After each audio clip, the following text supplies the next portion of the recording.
தேவனுடைய பரிசுத்த நாமம் மகிமைப்படுவதாக கூடி வந்திருக்கிற நம் அனைவரையும் தேவன் தாமே ஆசீர்வதித்து நடத்துவராக.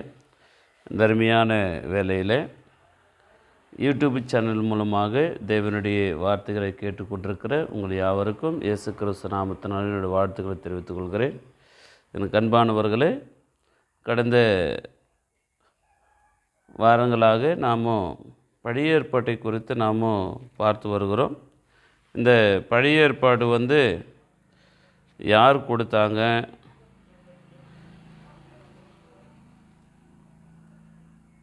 எங்கே கொடுக்கப்பட்டது, யாருக்கு கொடுக்கப்பட்டது, எது வரைக்கும் கொடுக்கப்பட்டது. இப்போது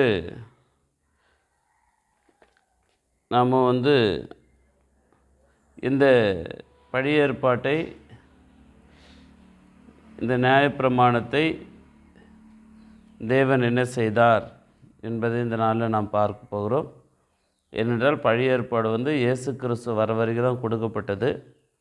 அதுக்கப்புறம் இந்த பழைய ஏற்பாடு அங்கே அதற்கு அதிகாரம் இல்லை.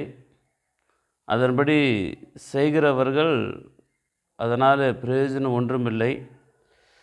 ஆகையினால தேவன் என்ன செய்ய போகிறார் என்று நாம் பார்க்கும்போது, பழைய ஏற்பாட்டை தேவன் எடுத்து போட போகிறார், நீக்கி போட போகிறார்.